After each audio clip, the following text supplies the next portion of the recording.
আসসালামু আলাইকুম সবাইকে আমার চ্যানেলের পক্ষ থেকে স্বাগত। তো আজকে আমরা যে বিষয়টা নিয়ে আলোচনা করব তা হচ্ছে এমএস ওয়ার্ড বা মাইক্রোসফট ওয়ার্ড। তো আমরা যারা কম্পিউটার ব্যবহার করি বা কম্পিউটার রিলেটেড বিভিন্ন কাজ করি আমরা জানি এমএস ওয়ার্ড কি। এমএস ওয়ার্ড হচ্ছে একটা কি বলে এটাকে ওয়ার্ড প্রসেসর। তো ওয়ার্ড প্রসেসরের কাজ হচ্ছে লেখালেখির বিভিন্ন কাজ করা। আমরা যারা কম্পিউটার টাইপ করি বা কম্পিউটার নিয়ে লেখালেখি করি তারা আমরা মাইক্রোসফট ওয়ার্ড ব্যবহার করে লেখালেখিগুলো করি। তো আমরা যে ভার্সনটা নিয়ে মাইক্রোসফট ওয়ার্ডের যে ভার্সনটা নিয়ে আলোচনা করব তা হচ্ছে মাইক্রোসফট ওয়ার্ড 2010।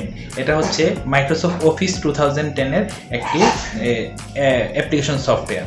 তো আমরা দেখি মাইক্রোসফট অফিস 2010 থেকে মাইক্রোসফট ওয়ার্ড কীভাবে ওপেন করতে হয়, প্রথমে সেই কাজটা আমরা দেখি। তো আমরা যদি উইন্ডোজ 10 ব্যবহার করি বা উইন্ডোজ 7 বা উইন্ডোজ এক্সপি যদি ব্যবহার করি সেই ক্ষেত্রে এখানে স্টার্ট বাটন আছে, আর উইন্ডোজ 10-এ আছে এখানে কি বলে উইন্ডো বাটন। উইন্ডো বাটনে আমাদের ক্লিক করতে হবে। তারপরে এইখানে আছে অল অ্যাপসে আমরা ক্লিক করব। ক্লিক করার পর আমরা নিচের দিকে যাব। নিচের দিকে গিয়ে আমরা এইখানে খুঁজবো মাইক্রোসফট অফিস লেখাটা কোথায় আছে। এখানে আছে মাইক্রোসফট অফিসে ক্লিক করব। অফিসে ক্লিক করার পর এখানে নিচে গিয়ে আমরা দেখব মাইক্রোসফট ওয়ার্ড কোথায় আছে। মাইক্রোসফট ওয়ার্ড এইখানে আছে, মাইক্রোসফট ওয়ার্ড 2010। এখানে আমরা ক্লিক করলেই মাইক্রোসফট ওয়ার্ড 2010-এ আমরা ঢুকে যাব। তো মাইক্রোসফট ওয়ার্ড 2010-এর এই হচ্ছে আমাদের উইন্ডো।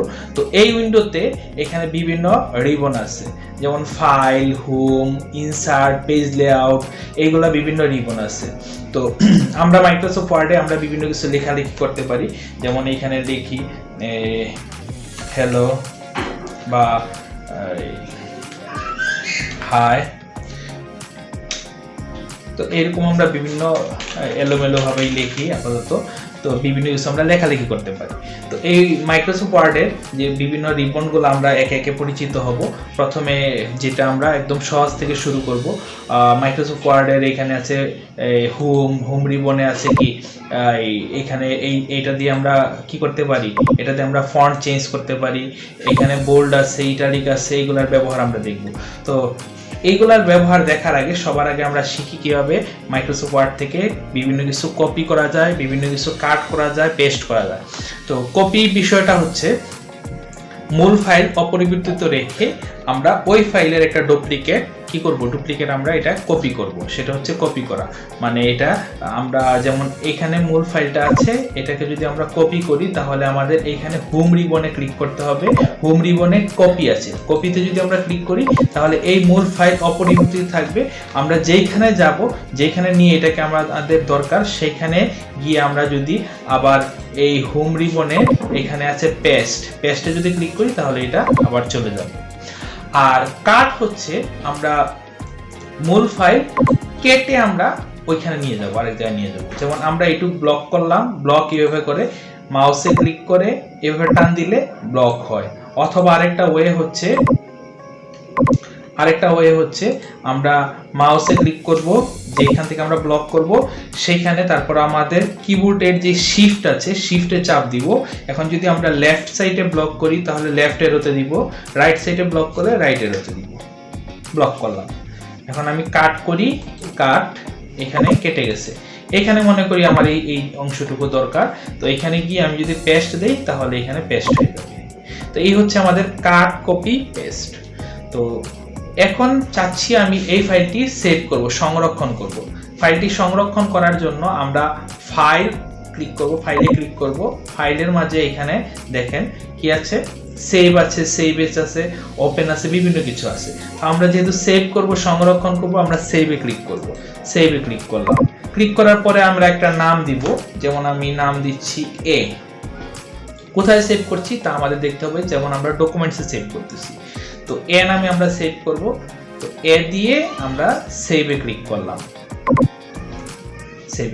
এখন আমরা দেখি এটা সেভ হয়েছে কিনা। আমরা প্রথমে ফাইলটি ক্লোজ করে নেই, ফাইলটি ক্লোজ হয়ে গেল। এখন আমরা ফাইলে গিয়ে ওপেন দিব। ওপেনে গিয়ে এই দেখেন এখানে কি আছে, এ আছে। তো এতে ক্লিক করে আমরা ওপেন দিব, তাহলে আমাদের ফাইলটি ওপেন হয়ে যাবে। এইভাবে আমরা মাইক্রোসফট ওয়ার্ডে কোনো কিছু লিখতে পারি এবং সেই লেখাটাকে আমরা কাট কপি পেস্ট করতে পারি। তারপরে আমরা ওই ফাইলটা আবার সংরক্ষণ করতে পারি, ফাইলটা ওপেন করতে পারি, এবং আমরা যদি মাইক্রোসফট ওয়ার্ড থেকে বের হয়ে যাই তাহলে আবার ফাইলে ক্লিক করে এক্সিটে দিয়ে দিব, তাহলে আমরা বের হয়ে যাব। আবার আমরা এমএস ওয়ার্ডে ঢুকি, অল অ্যাপস, নিচে যাব, নিচে গিয়ে মাইক্রোসফট অফিস 2010 নিচে আছে অফিস 2000, অফিস ওয়ার্ড 2010 ঢুকলাম। এই যে আমাদের উইন্ডোটা চলে আসলো। আমরা আবার নতুন কিছু লিখি,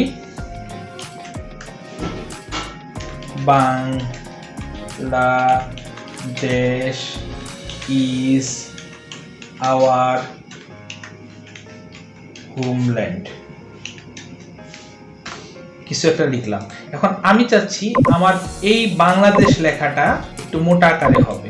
তো মোটা আকারে করার জন্য আমরা এখানে যদি এই হোম রিবনে ক্লিক করব, ক্লিক করার পর এই যে এখানে যে বোল্ড লেখাটা আছে, বি লেখা আছে, সেই বিতে ক্লিক করলে এই লেখাটা মোটা হয়ে যাবে, বোল্ড হয়ে যাবে, মোটা হয়ে গেছে। আবার ইজ লেখাটা আমরা একটু বাঁকা স্টাইলে লিখবো।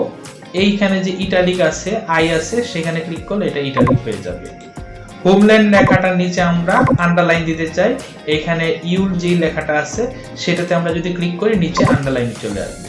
এভাবে আমরা একটা লেখার মানে বোল্ড করতে পারি, মানে মোটা করতে পারি, লেখাটাকে বাঁকা করতে পারি, লেখাটার নিচে আন্ডারলাইন দিতে পারি।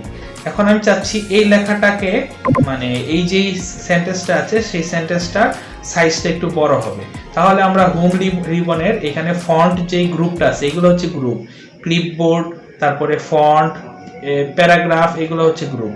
তো ফন্ট গ্রুপে আমরা এইখানে ক্লিক করব, এই পয়েন্টারে ক্লিক করব, ড্রপ ডাউন বাটনে ক্লিক করলে এখানে নিচে ফন্ট অপশন চলে আসছে, বিভিন্ন সাইজের ফন্ট আছে। আমরা 36 দিলাম, এই দেখেন অনেক বড় হয়ে গেছে, এটা 36 সাইজ, অনেক বড় আকারের এটা ধারণ করেছে। আমরা চাচ্ছি এটার ফন্টটাই চেঞ্জ করে দিব। এখানে আবার ড্রপ ডাউন বাটনে ক্লিক করব, এখানে ফন্ট আছে, তো এই ফন্ট থেকে আমরা বিভিন্ন ফন্ট আমরা সিলেক্ট করতে পারবো। যেমন আমরা টাইমস নিউ রোমান আমরা মানে নিয়ে নিলাম। ফন্ট চেঞ্জ করা মানে হচ্ছে আমার লেখার স্টাইলটা চেঞ্জ করে ফেলা। আমার যে লেখার যে স্টাইলটা আছে এই স্টাইলটা চেঞ্জ করে আমি আমার মানে প্রয়োজন মতো একটা স্টাইলে আমি দিয়ে দিলাম। এইভাবে আমরা কি করতে পারি, ফন্টটা চেঞ্জ করতে পারি এবং ফন্টের সাইজটা চেঞ্জ করতে পারি। আবার আমরা যাচ্ছি এটাকে কালার করতে, তো লেখাটার অন্য কালার দরকার, যেহেতু কালো আছে আমরা কালোটা চেঞ্জ করে অন্য কালার দরকার। এই যে ফন্ট গ্রুপ আছে, এই গ্রুপের মাঝে আমরা এখানে এতে আমরা ক্লিক করব, এর এখানে পাশে ড্রপ ডাউন বাটন আছে, সেখানে আমরা ক্লিক করে আমরা লেখার কালারটাই চেঞ্জ করে ফেলতে পারবো। যেমন আমরা ব্লু কালার দিলাম, ব্লু কালার হয়ে গেল। এইভাবে আমরা কি করতে পারি, এমএস ওয়ার্ডে বা মাইক্রোসফট ওয়ার্ডে আমরা কাট কপি পেস্ট, তো আগেই দেখলাম কাট কপি পেস্ট আমরা করতে পারি। তারপরে আমাদের যে লেখাটা আছে সেই লেখার আমরা বোল্ড, ইটালিক, তারপরে আন্ডারলাইন করতে পারি। তারপরে আমরা ওই ফন্টটাই চেঞ্জ করে ফেলতে পারি, ফন্টের সাইজ চেঞ্জ করতে পারি, এবং আমরা কি করতে পারি আর ওইখানে এই লেখার যে কালারটা আমরা চেঞ্জ করতে পারি। তো আমরা আবার ফাইলটা ক্লোজ করে দিই। আমরা এখন যদি ক্লোজ করি তাহলে ডায়লগ বক্স আসবে, বলবে এটা কি সেভ করতে চান আপনি। তো আমি যদি সেভ দিই তাহলে এটা আমি সেভ করতে পারবো। সেভ দিলাম, দিয়ে আমরা বি নামে সেভ করলাম, মনে করেন সেভ দিয়ে সেভে ক্লিক করলাম এবং ফাইলে গিয়ে আমরা এক্সিট দিয়ে আমরা বের হয়ে গেলাম। তো এই ছিল আজকের আলোচনা। মোটামুটি আশা করি ভালো লেগেছে। তো যদি ভালো লাগে তো আমরা এমএস ওয়ার্ডের আরো নেক্সট টিউটোরিয়াল বের করব। যারা এমএস ওয়ার্ড পারে না বা একদম নিউ কামার এমএস ওয়ার্ডে বা মাইক্রোসফট ওয়ার্ড প্রয়োজন কিন্তু শেখার কোনো প্ল্যাটফর্ম পাচ্ছে না, তাদের জন্য এই ভিডিওটা। এবং অবশ্যই আমার যে যারা স্টুডেন্ট যারা আছো, স্কুল কলেজের যারা স্টুডেন্ট আছো, যাদের সিলেবাসও আছে এমএস ওয়ার্ড, তাদের জন্য এই ভিডিওটা। তো ভালো লাগলে আমরা নেক্সট আরও ভিডিও বের করব। তো সেই পর্যন্ত সবাই ভালো থাকুন, সুস্থ থাকুন, সাবধানে থাকুন। সবাইকে অসংখ্য অসংখ্য ধন্যবাদ।